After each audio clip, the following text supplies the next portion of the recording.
Hello class, good day. So today we'll be discussing another topic of steel design, to be specific, the fillet welds. So this is one type of welding methods no, in connecting tension members or any members, no, steel members. So according to the code, to get the capacity of a fillet welds, so that is nominal capacity, that is uh, FW, nominal strength of the weld material times the area of the welds.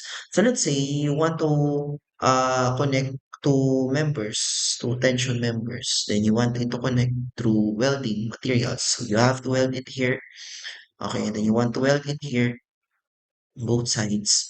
So um, that is by using filling welds. So how do we get the area of those filling welds? So let's say ito yung isang member sa bottom and this one is the other member. So to get the area of the filling weld, this is the welding we use. This one. Now, as we see the welding, okay, so it is just a shape of triangular prism. So triangular base, and we have the length. So what will be the area na magfe-fail dito as we try to pull it using a tension force? So ito po yung magiging area of the fillet. Okay. Yan. So how do we get that area? Of course, you have the length times this height. But how do we get this height? So once we design welding, so we are after for this thickness of the weldings or the width of the weldings or thickness, no? So usually they are equal. Okay, they are equal. So if we as we look on this side, so ito po yun, then we are going to calculate this one. This is called throat. Okay, this is throat. So to get the length of the weld, L times the throat, the length of the throat. So how do we get the length of the throat? It is just W cosine 45. From this geometry, since this is 45 degrees, the length of the throat is just W cosine 45. And cosine 45 is 0.707. So that's why the total area of the weld is W, the width of the plate or the width of the weldings or the thickness of the weldings. Okay, times 0.707. It is the cosine 45, no? So then multiply to the length ng welding. Okay, so that's the total area of the weld. But how about the FW? So to get the nominal strength, okay, so the nominal strength FW is 0.6 FEXX. So FEXX is the electrode classification number. So it depends on what is the strength no of the um electrodes yung na that will be used on welding. So we also have here multiplier 1 plus 0.5 sine 1.5 theta. But mostly, but theta is the angle of loading, okay, of from the weld longitudinal axis. So this is the longitudinal axis of the weld. However, if your load will be parallel to that longitudinal axis, meaning if the angle is zero, okay, we have zero sine 0 raised to 1.5 and sine 0 is actually 0, 'di ba? So therefore, this term can be set as 0. So therefore, FW is just 0.6 FXX. Now, the formula for Rn, okay, if you are going to write the FW, so that is 0.6 FEXX, and then the area of weld, which is 0.707, the thickness of the weld times the length, okay, of the weld. So this is your formula for the capacity of the weld.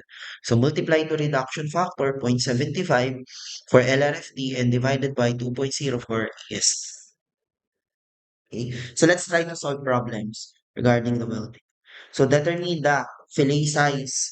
Fillet size meaning the thickness of the welds, this one.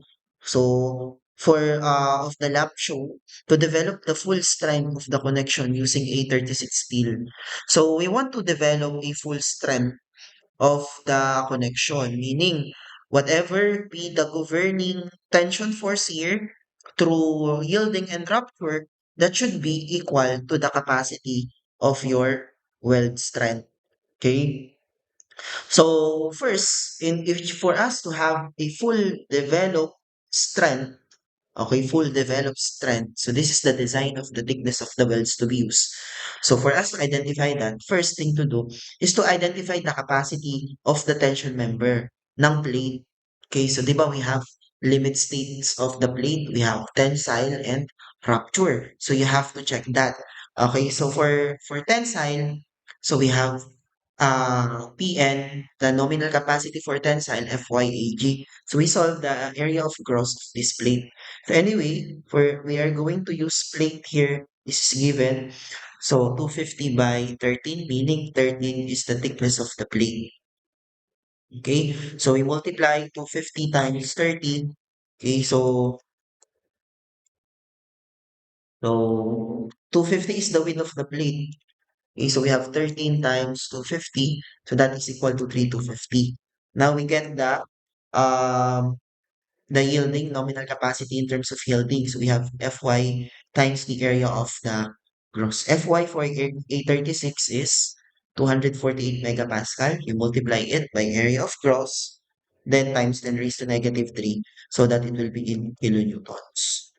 Okay, so that is the nominal capacity in yielding. You also need to calculate the nominal capacity in rupture.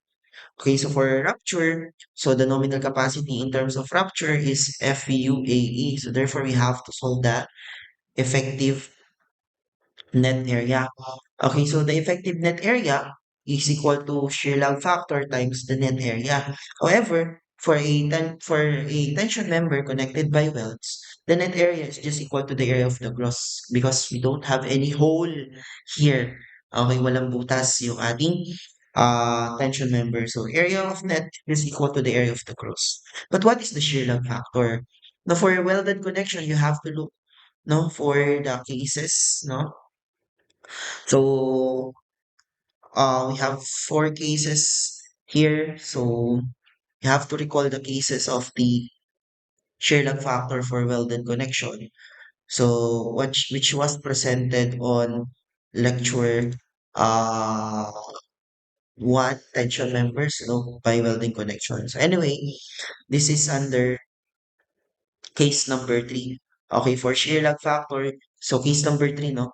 Okay, so which is a plane connected with transverse longitudinal welds. So case number three. So 1.0 is the shear lag factor. Okay, so therefore the effective net area is 1.0 times the net area.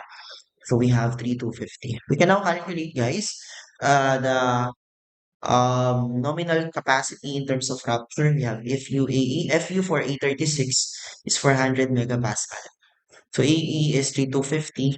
So answer, kilonewton is 1,300 kilonewtons.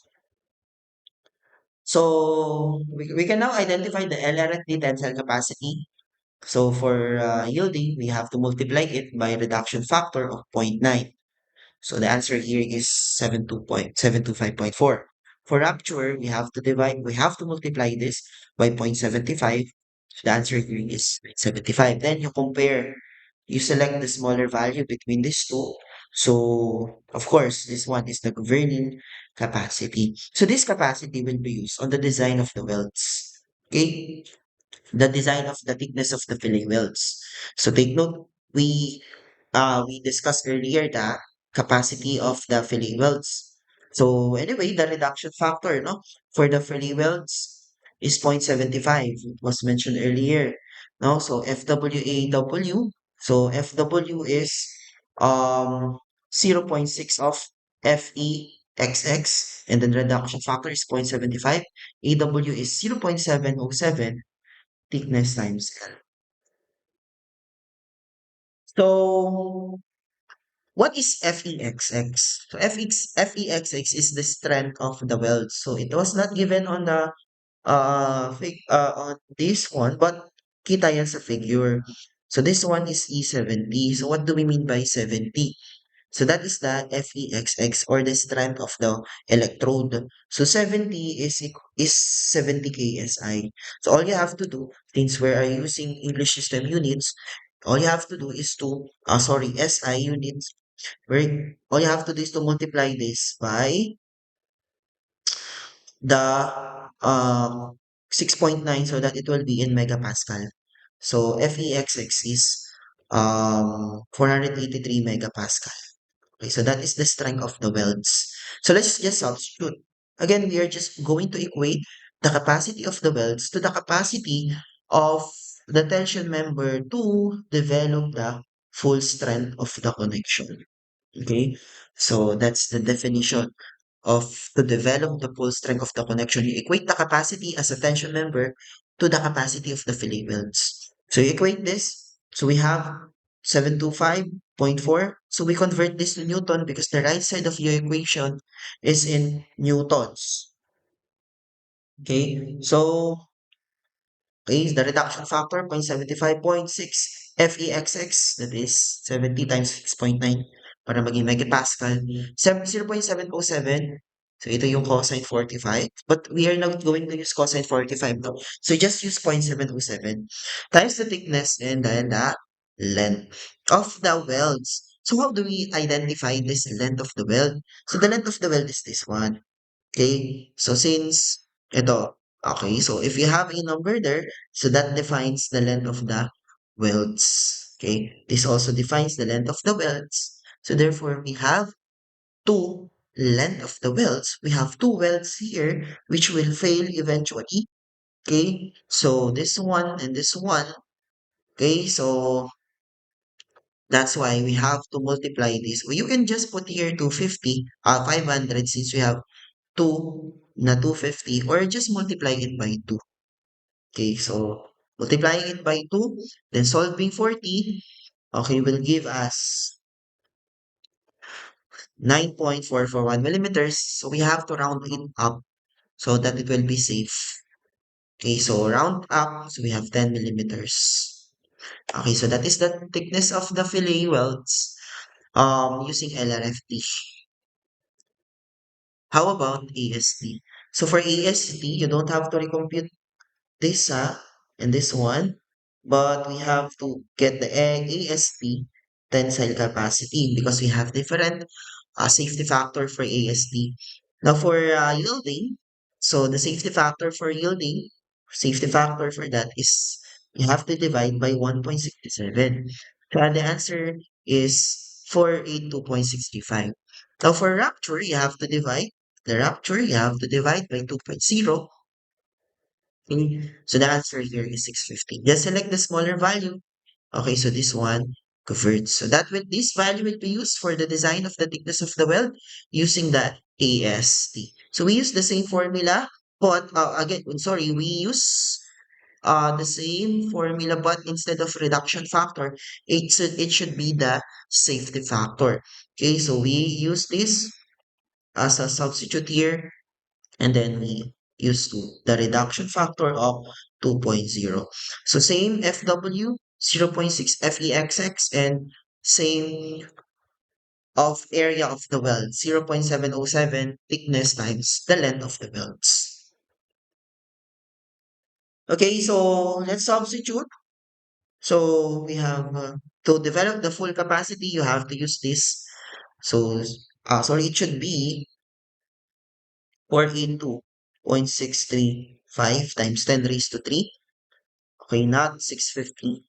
So, times 0.6. Okay, we substitute, no? FEXX 483, 0.7070 times L. L is 250. That is only one line of this weld. But you also have weld here. So, you multiply it by 2. Okay, so let's solve the thickness of the welds. Okay, so we have 482 635. So let's divide this by zero point 0.6 times 483 that times 0.77 7 times 250. 2 will be cancelled, no? Kasi we have numerator na 2 and a divisor of 2. Anyway, we have to convert this 2 times 10 raised to 3 so that it will be in Newton. Okay, so the answer here is 9 point. Okay, 9.4. Okay, again, this is wrong, ah. It should be 480. So the answer here is 9.442 millimeters, or simply say 10 millimeters. Okay, so that's the answer. You have to round up, no? The value for the thickness, because that is the safer one. But because if you are going to round it down, it will fail before. If this will be less than if this will be 9 millimeter, which is less than the required, so the connection will fail. So you have to round it up. Okay. So next problem. Next problem we have here. Okay, so connected with longitudinal welds, and we have a plate connected with longitudinal welds. Determine the filling size of the lap splice uh, shown to develop full strength of the connection. We have to use A50 steel. So, okay, same procedure. We have to calculate first the capacity as a tension member. So, for yielding, you have to get the area of the gross. So, we have the plate 200, okay, by 20 na thickness. This is 200 width and the thickness of 20 millimeters. So, to get the area of the gross, 20 times 200, that is 4,000. Next, you can now get the nominal capacity in terms of yielding. So that is just Fy times area of the gross. And the Fy if you have A50, so 50, that is 50 times 6.9. So that is 345 megapascal. Okay, times area of gross 4,000. You convert this to newtons. The answer is 1380 kilonewtons. Next is for rupture. For rupture, you need to get the area ng net, which is just equal to the area of cross, because we don't have any hole here. Then, of course, you need to get the effective net area, that is shear lag factor, times the net area. So what will be the shear lag factor of a plate connected with a longitudinal welds? So just review the discussion of the tension members, no connections. If we have welds, no forgetting the shear lag factor, you have to recall the tension members. So lecture, I think that is lecture 2 or 1. So connection of tension members. So just review the lecture about that. So actually, this will fall on case number 4 to calculate the shear lag factor. Okay, so we have here a table, no, for case number 4, where in plates the tension load is transmitted by longitudinal welds only, so we can calculate the shear lag factor through these conditions. So what is L? So L is the average length of the welds. Okay. So actually, we have here the length of the welds, 200, and the other length of the welds is 300. Okay, so these are given with E60 na electrodes. So just get the average of 200 and 300. 200 plus 300 over 2, that is 250 millimeters. And what is W? So because we have to satisfy one of the following given, no? Okay, so what is W? So W is the width of the plate, no? That is the width of the plate. So, for this case, that is 200. So we have to check what will be the values that will be satisfied here. So L 250. So 2 times W, that is 2 times it should be greater than the 2 times W. 2 times yan is 400. So is it correct? Of course, not. 250 is less than 400, not greater than. So next, we have to satisfy this. 2W is 400. Okay, that should be greater than the length. What is the length? Okay, L. What is the L? The average, 50. Okay, so far, greater than naman. But, na-satisfy ba natin itong 1.5 W? So, the 1.5 W is 1.5 of 200. That's 300. So, did we satisfy this? 250 is greater than 300? No. So, technically, dapat ito na yung mag-over dyan. So, let's check. So, 1.5 W, this 300. Okay, greater than. So, L is 250. Okay, W is 200. Okay, so nasatisfy ba natin to? Yes. How about this one? 250 is greater than 200? Yes. So therefore, the shear lag factor is 0.75. we can now get the effective net area by multiplying the shear lag factor to the net area.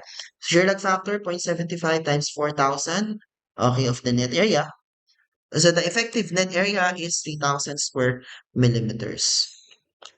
Okay, so we can now get the value of the nominal yield strength in terms of rupture. That is FUAE. So FU for A50, so that is 428 megapascal. That is the ultimate strength, no, for A50 steel. Okay, so that multiply to 3,000. So the rupture strength, the nominal rupture strength is 1284 kilonewtons. Now let's compute the LRFD tensile capacity. So for LRFD tensile capacity, so we just need to this one, you multiply it by zero point 0.9 and you multiply it by 0.75. Okay, let's perform. Okay, so zero point 0.9 times 180, so that is 1242 kilonewtons. This 1.75 times 1284, that is 763 kilonewtons. So just select the smaller value. So that will be the governing value to be equate to the capacity of the welds. Okay, so we can now design the LRFD design of the fillet welds. The formula is, okay, Rn, VRN is reduction factor FWAW. So this one will be this one. Okay, so just equate the capacity as a tension member to the capacity of the fillet welds. The reduction factor for the design of filling welds, that is 0.75. FW, ano nga yan? 0.6 of FEXX. FEXX is the strength of your electrodes. So for this case, we'll be using a 6P. So you just need to multiply the 6P to 6.960 times 6.9. That is equal to 414 megapascal. Okay, so zero point 0.6 times 414 and then 0.707 thickness times L. So what will be the L here? Okay, so take note, we have two welds here. So you may just add these two. So 200 plus 300. Okay, so let's substitute. Ayan. So we have two length of the welds, 200 plus the 300. Do not average, ha? You have to add all of the length of the welds. You may add it because they have the same strength, they have the same electrode, and same, we are looking for the same thickness of those welds. So we use here 963 because this is the governing strength from the tensile capacity. Okay, so with that, we can now solve the T. Okay, so T is equal to 14.623 millimeters or simply 15 mm.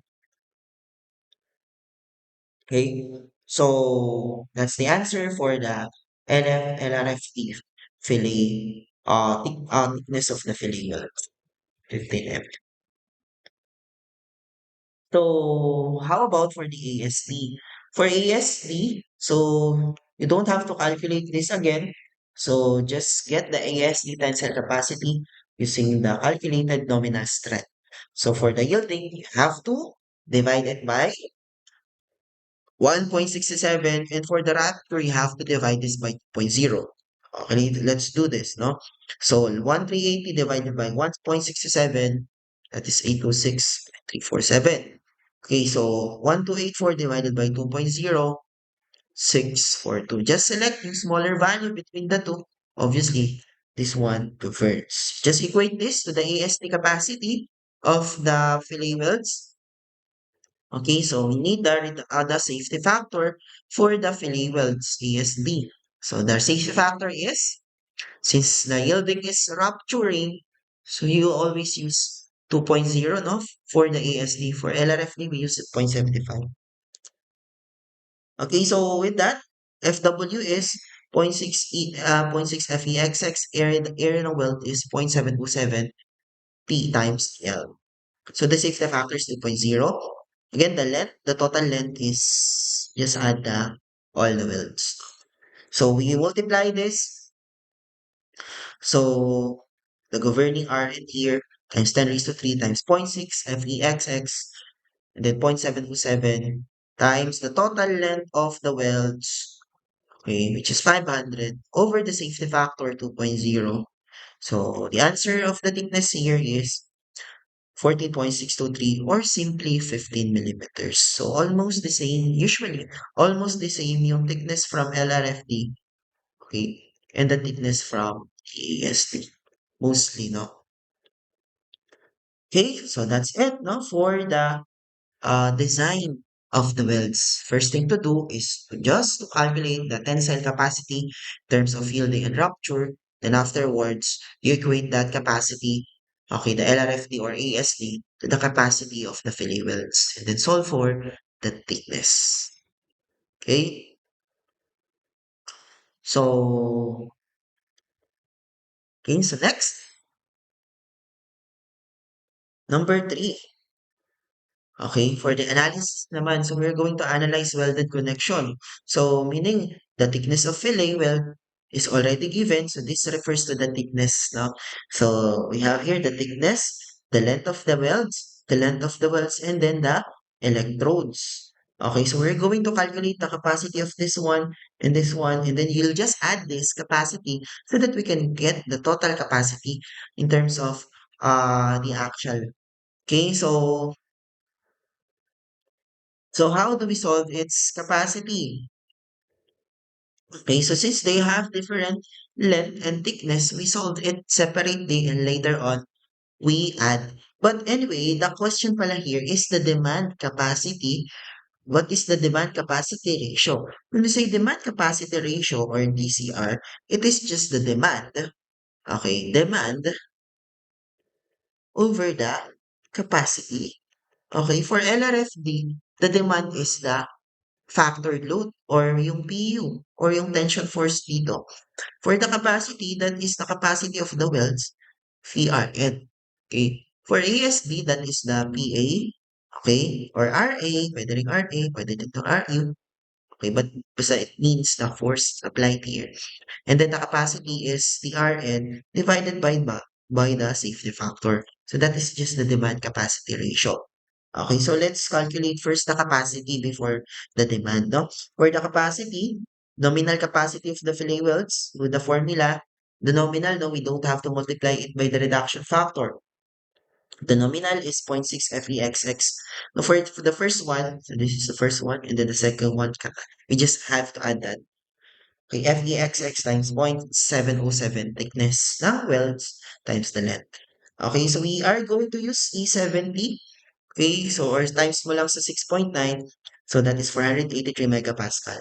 0.707 thickness of the weld. This means thickness of the weld, no? Okay, so times the length of 300. Okay, so the nominal capacity in kilonewton, 614.666. Okay, next, the capacity of this one. Okay, so say using the same electrodes, no? It's E70 or 483 megapascal. Okay, P times E, sorry. Okay, so 0.7 thickness times the length. So answer here is 614.666 kilonewtons. Okay, so, okay, now we just add Rn1 plus Rn2. So the total capacity is 1299.9332, nominal capacity. So we're now ready to compute the LRFD demand capacity ratio. That is just Ru times the design strength in terms of the connection. Okay, so kasi we are going to determine the demand capacity ratio based on the strength of the welds. So the strength of the welds is this one. Okay, capacity of the welds. The demand is the load. So we have the dead load of 100 and then the live load of 200. So we are going to use 1.2 dead load plus 1.6 live load for the load combination. So let's use that. Okay, so 1.2 dead load for the capacity, for the demand, 1.2 dead load plus 1.6 of live load. For the capacity, you have to multiply it. The Rn must be multiplied with the reduction factor because we are looking for the LRFD demand capacity ratio. The answer here is 0.477. So what do we mean by that? What does it implies? A demand capacity ratio, meaning the demand is less than the capacity. So meaning the structure is safe. But if your answer for the demand capacity ratio is greater than or equal to 1, therefore, if that is greater than one value, so it will fail. So fail po yung ating structure because the demand that is greater than the capacity, and it should not happen on your structure. Your demand must be always less than the capacity. So therefore, the safe demand capacity ratio is less than 1. Okay? So always look for the demand capacity ratio if you have the demand and you want it to determine that if your design is safe. Okay, so that is the answer for this one. Next problem, the ASD. So we also have to solve the ASD demand capacity ratio. So, so we have the RA. So the demand is RA and then the capacity is RN divided by the safety factor. Okay, so for the safety factor for the welds, no? So for the design for the analysis design of welds, so the safety factor is 2.0. Okay, so the RA, so what is RA, no? So if we are talking about the ASD, so it is just the sum of the dead load and live load. If we have dead load and live load, it is just that, just cut dead load and live load. Okay, so do not use factors because factors is for LRFP, least resistance factor design. For the ASD, allowable stress design, so service loads lang ang gamit natin dyan. Or just add the dead load and the live load. Okay, so add the dead load and live load divided by the capacity, 1299.332 divided by the capacity of 2.0. So the answer here is 0.488 kilonewtons. Okay, so that is the answer. Yeah, so that's it, no? For welded connection. So, so thank you for okay listening. Bye guys.